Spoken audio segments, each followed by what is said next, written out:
அந்த தென்பதில சென்றேன். மணி கூட குடுக்கணும். ஆமா. ஆகையால் அதாவது தென்பதற்கு சென்று கணவனை பலி நிறுத்த ஒரு பலிக்கு பலி வாங்க வேண்டும். ஆமா. நான் போய் வருகிறேன் என்று உரைக்கிறீர்கள். உண்மைதான் அத்தை. பத்தினி கணவர் என்னிடத்தில் அடக்கமாக வைத்து இதுவரைக்கும் பெத்த புள்ள மாதிரி நான் வச்சிட்டு இருந்தேன். மக மாதிரி. உண்மைதான். இப்ப மதுரைக்கு போறேங்கிற நீயோ பத்தினி. உண்மைதான். ஒத்துமை. இறைப்புல எனக்கு 2 வரம் கொடுத்துட்டு போத்தாயே. எப்படி அத்தை? என்னன்னு வர கேளம்மா. ஆகையால் அதாவது மதுரைக்கு சென்று மதுரையை தீப்பிட்டு இருப்பேன். ஆமா. மதுரை எந்த தென்பதில் எரிந்தாலும் என் இடத்துல எரியக்கூடாது. இரண்டாவது வரம். இரண்டாவது என்ன தெரியுமா? ஆகையால் அதாவது கள்ளிப்பால் வத்தனாலும் என் கறவை பால் வத்தக்கூடாது. ஆனா அந்த தென்மதுரையில் நான் எரிக்கும் பொழுது அனைத்து அந்த நாடு நகரமே எரிந்து பத்தி கொண்டு எரியும். அப்படி மதுரையா எரியும் பொழுது உன்னுடைய இடைத்தரவுக்கு எந்த தீங்கும் ஏற்படாது. ஆனா கள்ளிப்பால் வத்தனால் கூட உன்னிடத்தில் கறவப்பால் வத்தாது. இப்படி அம்மா தென்மதுரை சென்று வருகிறேன்.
சிட்டுக்குருவிகளா, செடிக்காக்கு பட்சிகளா, என் கணவரை பார்த்தீங்களா? செக்க சிவந்து இருப்பார், செட்டியாரு போல இருப்பாரு. என் கணவரை பார்த்தீர்களா? பார்த்திருந்தால் என்னுடைய கணவருடைய செய்தியை சொல்லுங்க. ஆனா அந்த சிட்டுக்குருவிகள் சைன பாஷையில சொல்லுது. நயனம் பாஷை போகும்போது நான் பார்த்தேன், வரும்போது பார்க்கலாமா? வரும்போது பார்க்கலாமா? ஆனா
நரியன்ன ராஜா என்னுடைய கணவருடைய செய்தி இருந்தா சொல்லுங்க.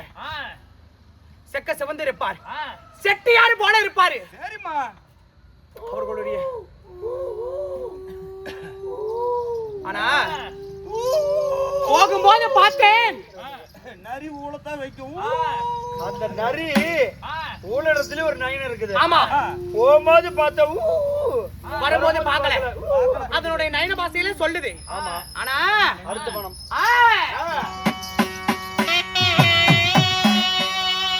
அஜாடி மேய்ச்சோ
என்னுடைய கணவர் செய்தி தெரிந்தால் சொல்றீங்களா?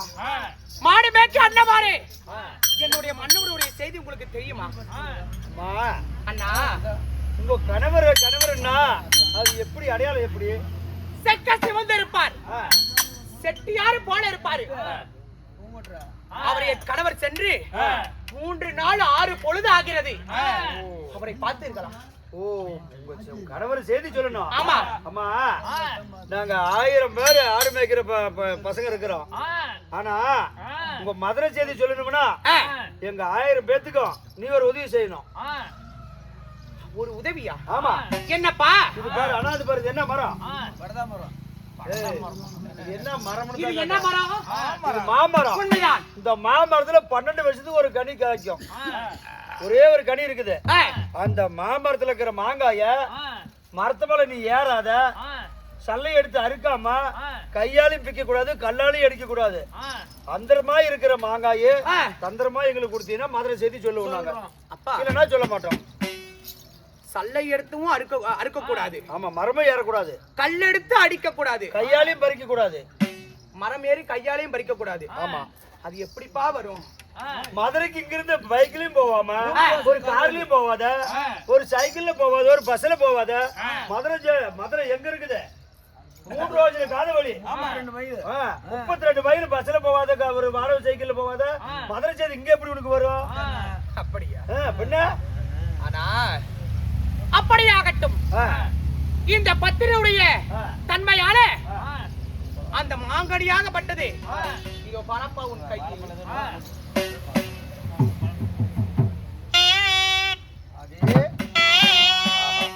அப்படியாகட்டும். இத சாப்பிடப்பா. அம்மா, இத பறிச்சு கொடுத்ததே கொடுத்த. சரி. இத 1000 பிள்ளைங்க இருக்கிறோம். 1000 பேத்துக்கு 1000 கீதா அறுத்து கொடுக்கணும். அது எப்படி? அது கத்தியால இருக்க கூடாது, வேற கையாலையும் போட கூடாது, கல் எடுத்து உடைக்க கூடாது. 1000 பேத்துக்கு 1000 கீதா இருக்கணும். கரெக்டா இருக்கணும், சரிக்கு சரியா இருக்கணும். அப்பதான் மதுரை செய்தி சொல்லலாம், சொல்ல மாட்டோம். இருப்பதோ நீங்க 1000 நபர்கள். ஆமா. அந்த 1000 நபர்களுக்குமே கத்தியாலையும் அறுக்க கூடாது, ஆமா, கல் எடுத்து உடைக்க கூடாது. ஆமா. ஆனா 1000 சரிக்கு சமமாக இருக்கணும். 1000 பேத்துக்கு அது பங்கிடணும். அது எப்படிப்பா வரும்? மதுரைக்கு இங்கு ஆளும் போவாத, ஒரு பைக்ல போவாத, பஸ்ல போவாத. எப்படி பேர் சொல்ல முடியும்? அது அப்படி பிச்சு கொடுத்தா தான் சொல்லுவோம். 1000 பேத்துக்கு பங்கு போட்டு கொடு. ஆகட்டும். நான் ஒருத்தர் விட்டு ஒருத்தர் இருக்க மாட்டோம். நான் பத்தினி என்பது உண்மையானால் இதோ 1000 நபரும் அதை சாப்பிடுவாயா? இந்த 1000 கீதை வந்துருச்சுப்பா. ஆனா அம்மா இது நாங்க சாப்பிடறதுக்காக கேட்கலாமா? சரி, இந்த மறுபடியும் இந்த 1000 கீதா எடுத்து கொடுத்த பத்தி அந்த மாங்கனிய மறுபடியும் இது ஒன்னா சேர்ந்துக்கணும். அந்த காய் எப்படி மரத்துல இருந்துச்சோ அப்படியே போய் அது மரத்துல இருக்கணும், ஒட்டிக்கணும். அது அப்படியே இப்படி தொங்கணும் மரத்துல. அதே ஒரு பிசுனா ஒரு கோந்தா போட்டு ஒட்டக்கூடாது, மரம் ஏறக்கூடாது. இங்க இருந்து எப்படி அந்த இடத்துல இருந்துச்சோ அதே மாதிரி அந்த மாங்காய் போய் அதில் ஒட்டிக்கணும். அது எப்படி அப்பா ஒட்டும்? அது எப்படிப்பா மதுரைக்கு போகாத மதுரை செய்தி இங்க வரும் உனக்கு? என்னப்பா இப்படி கேக்குறீங்க? என்ன ஏஜோ பண்ணியா? ஆகட்டும், நான் கற்புடைய பெண் தான். அப்படியே அந்த மாங்கனியாகப்பட்டது அந்த மரத்தில் இருக்கும். பாருப்பா. அம்மா அம்மா என்னப்பா? போகும்போது தான் பார்த்தா வரும்போது உங்க பிரச்சனை செய்தி தெரியலம்மா, எங்களுக்கு தெரியாதுமா.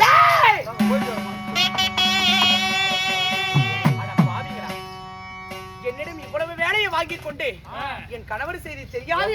அந்த மாங்கனி ஏன் மறுபடியும் அங்கேயே ஒட்டிக்க சொன்ன தெரியுமா? 1000 பேர் நாங்க ஆடு மேய்க்கிற பிள்ளைங்க டெய்லி ஆட்டை விட்டுட்டு இந்த கணக்கத்துல அந்த மாங்காயை பாத்துக்கிட்டே இருப்போம். ஆசையா பாத்துட்டு போவோம். டெய்லி இந்த மாங்காய் இங்க மரத்துல தான் இருக்காது ஒரு மாங்காய். சரி, அதை திடீர்னு எடுத்து நீங்க எங்களுக்கு கொடுத்து சாப்பிட்டு விட்டோமா, நாளைக்கு வந்து மரத்தை வெக்குன்னு பாப்போம். அதுக்கு தான் ஏமாந்து போயிரும் அப்படியே ஒட்டிக்க சொன்னேன். சரி சரிம்மா, மதுரை செய்தி சொல்லணும்னா எங்களுக்கு பசிக்குது, சோறு வேணும். சோறு வேணும் ஏப்பா? நான் வந்திருக்கிற செய்தி என்ன? இந்த நேரத்துல எப்படிப்பா உனக்கு நான் சாதம் தர முடியும்? பேர்பட்ட கணக்கத்துல எப்படிப்பா சோறு கேக்குறியா? சோறு கேக்குற பேர்பட்ட கணக்கத்துல நானும் இங்க இருந்துகிட்டு மதுரைக்கு போகாத உங்க புரட்சி செய்தி எப்படி இங்க வரும் தானா? ஆனா இந்த பத்தினி தன்மையினால இங்க பாரு, எங்களுக்கு எப்படியான வகுத்து குடும்ப சோறு அப்படியே ஆகட்டும். உனக்கு அப்படியே ஆகட்டும். சரி, சாப்பிடணும்னா எங்களுக்கு இலை வேணுமே. இலையா? ஆமா, இலை இல்லாத சாப்பிட மாட்டேன். இலை வாழை இலை பாரு தோட்டத்துல இருக்குது, அதெல்லாம் இல்ல. அந்த இலையை சாப்பிட மாட்டேன். எள்ளுக்கு சிறிய இலை, விடுதலா இலை. ஆமா, அந்த இலையை அறுத்துக்கிட்டு வந்து அதுக்கு எப்படி ஈக்கு கொத்தணும் தெரியுமா? எப்படி? ஏரோட்டுமே கலப்ப நொகத்தடி. ஆமா, நொகத்தடி தான் போட்டு அதுக்கு அது எப்படிப்பா பண்ண முடியும்? எப்படிப்பா அங்க இருந்துகிட்டு மதுரைக்கு போவாத அந்த செய்தி எப்படிப்பா வரும்? அடியே இதுல எருதிற்கு புண்ணாம் காகத்திற்கு கொண்டாட்டமா? ஆமா, என்னுடைய நிலைமை செஞ்சு சொல்லும்போது எங்களுக்கு கொடுக்குறதெல்லாம் நாங்க போறோம். அப்படியாகட்டும். அப்படின்னா அந்த இலையை ரெடி பண்ணிட்டியா? சாப்பாடு இப்ப சாப்பிடணும்னா எங்களுக்கு தண்ணி வேணுமே குடிக்கிறதுக்கு. இந்த கானகத்துல எப்படிப்பா நான் தண்ணி போய் இந்த கானகத்துல எப்படிப்பா மதுரை செய்தி அங்க இருந்து தானாவா வரும்? அது தண்ணி எதுல வேணும்? குந்தாணியில கொண்டு வரணும். குந்தாணி இல்லையா? ஆமா, சொல்லும் போதே கீழே விழுந்துருமே தண்ணி. தண்ணி எல்லாம் ஒளி போயிருக்கிறியா? அதுல கொண்டு வந்து கூட பாக்கலாம், உன் தன்மை நல்லா சாப்பிடுறோம். ஆனா நான் பத்தினி என்கிற தனத்தினால அப்படியாகட்டும். எல்லாம் சாப்பிடலாமா?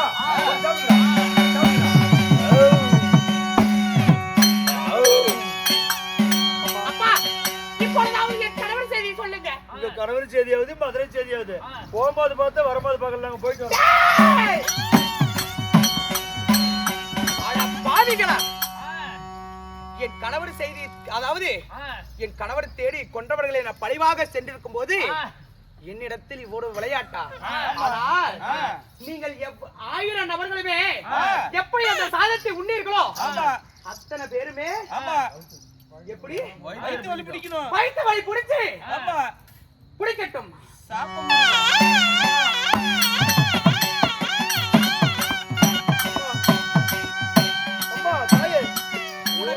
ஒருவனுக்கு மட்டும் வயிறு வலி பிடிக்கலையா?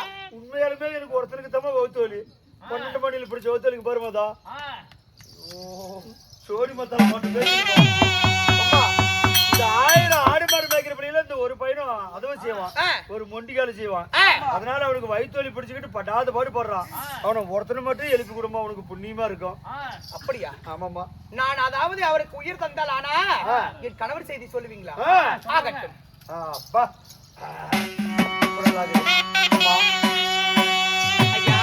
மதுரை செய்தி எங்க புரட்சி செய்தி எங்க செட்டியார் செய்தி கேக்குறேன். ஆமா, நாங்க போகும்போது ஆடு மேய்ச்சிக்கிட்டு பார்த்தோமா, வரும்போது பார்க்கலாமா எங்களுக்கு தெரியாதுமா, எங்களை விட்டுருமா. உங்களுக்கு தெரியாது? எங்களுக்கு தெரியாதுமா.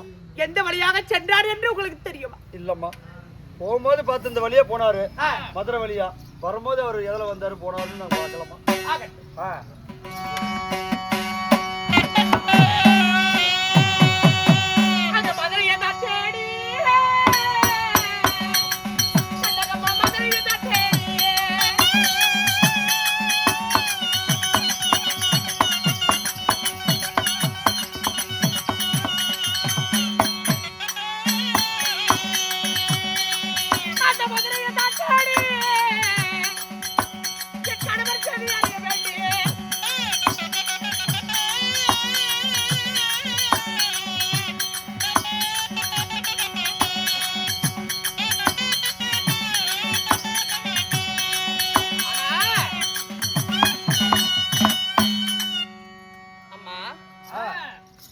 நான் எங்கே இருக்கிறேன்? ஓ, மதுரை வந்தாச்சு. உண்மைதான். ஆனால் மதுரைக்கு வந்தாச்சு. என் அண்ணனாகப்பட்ட சொக்கநாதர் அவரிடத்தில் கேட்டிருந்தால் என் கணவர் செய்தி தெரியும் அல்லவா? அந்த சாமியை போய் பார்க்கணும். பார்க்கணும். ஆகட்டும்.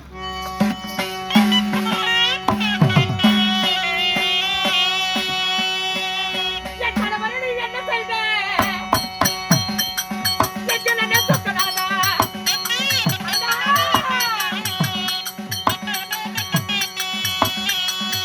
அண்ணா, என் கணவரை ஐயோ.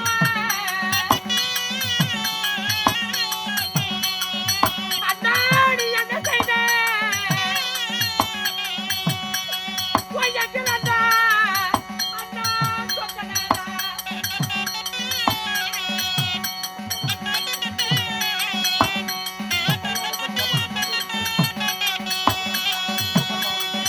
ஒத்திக்கே பொண்ணு உரைப்பேன்.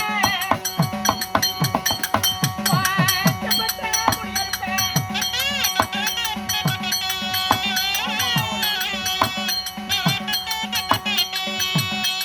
ஒத்திக்க வேணும். பொண்ணு உரைப்பேன். வாய்க்கப்பட்ட அண்ணா, நான் முடியெடுப்பேன். அண்ணா.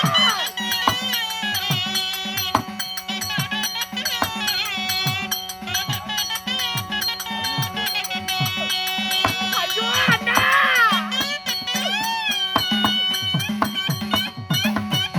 அண்ணா, சொக்கநாதரே. என் கணவரை நீ என்ன செய்த? உன் சிங்க பண்ண உடைப்பேன். செவட்டா முடியாது. முடியா இருப்பேன். ஆமா. என் கணவருக்கு என்ன ஆனது? ஏதானது? பொறுமை ஒன்னா பிறந்தா ஒரு பொறுமை வேணும். நீ படுற துக்கம் துயரமெல்லாம் எனக்கு தெரியும். ஆனா நானும் ஒரு பெண்ணு தான். ஒரு பொண்ணுன்னா பேய்க்கு மனமதங்கம். உன் கணவர் முன்ன முன்ன தென்மதுரைக்கு வரும்போது இந்த சொர்க்கநாதராகி என்னத்தான் வணங்கினான். மனைவியோட சிலம்பு விலைக்கு நல்லாவே விலைக்கு போயிட்டா உனக்கு கல்லால இருக்கிற கோயில ஒரு காசியால் கட்டி வைக்கிறேன்னா அப்படி கும்பிடும் போது நான் தெரிஞ்சுக்கிட்டேமா, உன் கணவருக்கு எப்படியுமே மதுரைக்குள்ள போனா தீங்கு வரும்னு எனக்கு நல்லா தெரியும். இப்படியே அவன் திரும்பி போய் மனைவியோட மக்களோட நல்ல மாதிரி சந்தோஷமா பழைக்கட்டும் அப்படின்னு அவனை நானு சோதிக்கிறதுக்கு என்ன கும்பிடும் போது நான் கிழக்கு முகமா இருந்தவன் மேற்கு முகம் திரும்பி உட்காந்துக்கிட்டோமா. அப்படியா? அதுக்கு உன் கணவர் கும்பிட்டு என்கிட்ட எப்படி ஆசீர்வாதம் நினைச்சுக்கிட்டா தெரியுமா? எனக்கு சொர்க்கநாதரு வரம் கொடுத்துட்டாரு. கிழக்கு முகமா இருந்தவர் மேற்கு முகம் திரும்பும் போது எனக்கு வரம் கொடுத்துட்டாரு. என் கண்ணைக்கு பரமேஸ்வரி செலவு நல்ல விலைக்கு விற்பேன் அப்படின்னு உள்வனம் மறுபடியும் மதுரைக்குள்ள போனாமா. ஆனா எனக்கு நல்லா தெரியும் மதுரைக்குள்ள போனா இவனுக்கு தீங்கு வரும்னு எனக்கு 100க்கு 100 தெரியும். அது நான் ஒரு சூழ்ச்சி செஞ்சமா. தாசி பெண்களை ஏகி விட்டேன். இவனுடைய மனசை போட்டு கொலைப்பட்டோம். இவனை வழிமறிச்சா இந்த ராவடி தாங்க முடியாத பெண்களுடைய ஆசையை இல்லாத போயிருவான். அரண்மனைக்கு திரும்பி இன்னும் கூட வந்து சந்தோஷமா பழைப்பான் அப்படின்னு 5000 தாசி பெண்களை ஏகி விட்டோமா. அதையும் மீறி போனாமா அவன் கணவன். அதையும் மீறி சென்றார் தென்மதுரைக்கு சிலம்ப கொடுக்கிட்டு போய் செல்லும் பொழுது தானென்று அகம் தானென்று மமது பேராசை உடையவன் அந்த பொன் வேலை செய்யக்கூடிய ஆசிரியர் கிட்ட அகப்பட்டு பாண்டி மகாராஜா இதுல கொண்டு போய் சொல்ல ஆசிரியர் தூது அருந்தாமலை வஞ்சகம் பாண்டி மகாராஜனுடைய கர்வம் ஒரு முகமா இருந்த ஒரு கணவரை இருமுகமா பிளந்து கொண்டுட்டாங்கம்மா.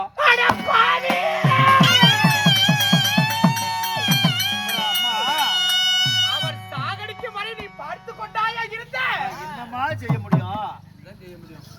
உதவித்தான் செய்ய முடியும். கணவர் அதை புரிஞ்சுக்காத மீண்டும் போனான், அகப்பட்டான், மாட்டிக்கிட்டு இறந்துட்டான்.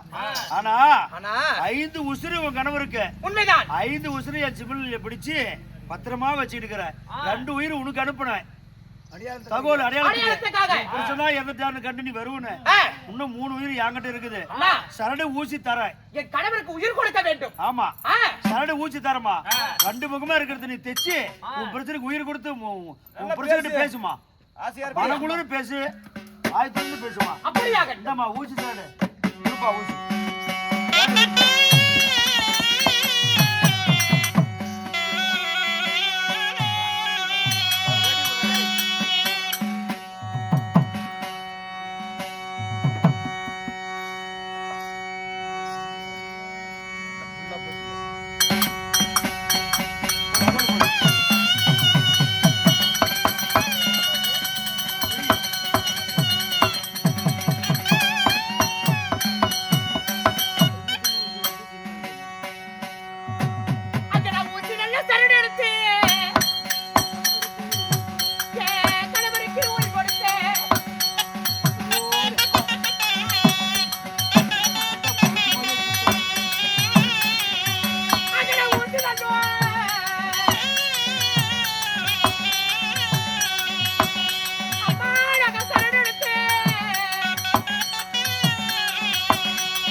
இருமுகமாக இருந்த உடலை ஒரு முகமாக பொருத்தியாச்சு. சிரண்டு போட்டு தைச்சிருக்கீங்க. தைச்சிருங்க. என் கணவர் என்ன உரைக்கிறார் என்று பார்க்கலாம். நீங்க கொடுத்திருக்கீங்க. உண்மைதான். என்னதான் பேசி அப்படியே பார்க்கலாம். அடியில மாதகி மாதிகை இருந்தா என் மடிமேல வந்து உட்காரு. மாதிகை செல்லம் கண்ணைக்கு எந்த காத போய் காதல் இல்ல. மாதகி என் மடியில வந்து உட்காரு. மாதகி அட பாவி சண்டானா சும்மா சரி மாடு மரக்கலையா மாதவி பாட்டி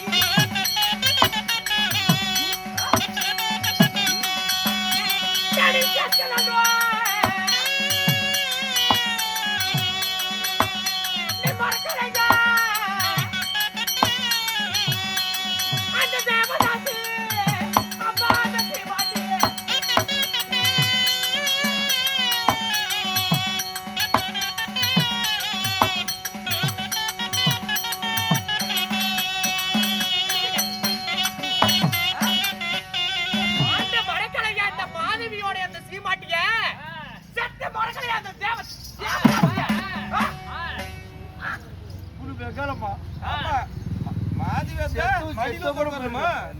நான் எதுக்கு அப்படி சொன்னேன் அம்மா? கண்ணைக்கு பரமேஸ்வரி நீ கட்டிய மனைவி தான் இல்லன்னு சொல்லல. உன்னை தொட்டு தாலி தான் கட்டின தவிர எந்த ஆசபாசமும் நான் உங்ககிட்ட ஒரு நாள் கூட இல்ல. 12 வருஷமா மாதகி மாதகி என்று பெருங்கடல்ல முழுகின.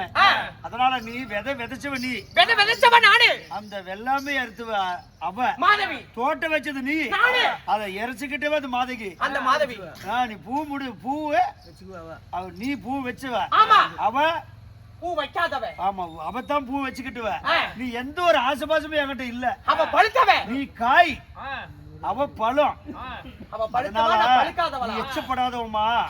அதனால தான் கண்ணைக்கியா இருந்தா காதம் போய் காதன் இல்ல. மாதிகை இருந்தா என் மடிமால இருந்து உட்காரணும் பழைய ஆசையில சொல்லிவிட்ட. சரி போனால் போகட்டும். அதனால அம்மா அதாவது மடித்தவர்களே பழுத்திக்க போறேன். வாங்க போலாம். ஓ என்ன எங்க கூப்பிடுற?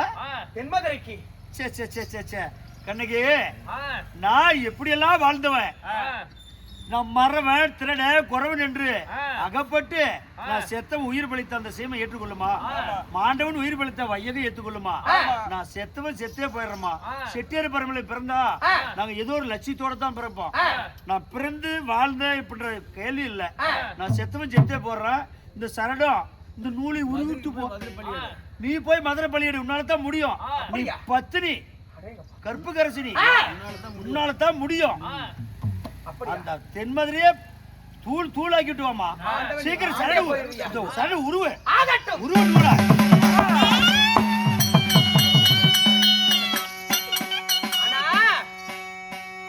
என் கணவர் உரைத்தார் அந்த மதுரை பலியை நீதான் கண்ணகி எடுக்க வேண்டும். ஏனென்றா அவள் பழுத்தவள் நான் பழுக்காதவன். நான் ஒரு காய் அவ ஒரு பழம். அதனால இந்த மதுரை பழியை நீதான் போய் எடுக்கணும் அப்படி என்று உரைத்தார். அந்த மாதவி உரைத்தா வா நம் இருவரையாவது போகலாம் என்று கேட்டேன். ஆனால் அவளும் இதே வார்த்தையை கூறிவிட்டு என் கணவரோடு அவளும் மாண்டு மடிந்தாள். என் பணத்தை கொடுத்துட்டு இந்த தகன பண்ணு நினைப்பான்னு நினைச்சேன். ஆனா ஆசை பாசை நான் கொடுத்து 12 வருஷம் சந்தோஷமா இருந்தேன். என்னால முடியாது இச்சப்பட்டவன். நீ வந்து ஒரு பத்தினி எந்த ஒரு இச்சப்படாதவ. உன்னாலதான் மதுரை எரிக்க முடியும். அதனால கணவரோட உடன்கட்டை ஏறுறேன். அது மாதகி கோவல செட்டியார் எடுத்து தகனம் செஞ்சுட்டு இப்பொழுது தென்மதுரைக்கு புறப்படுறியா? புறப்படுமா?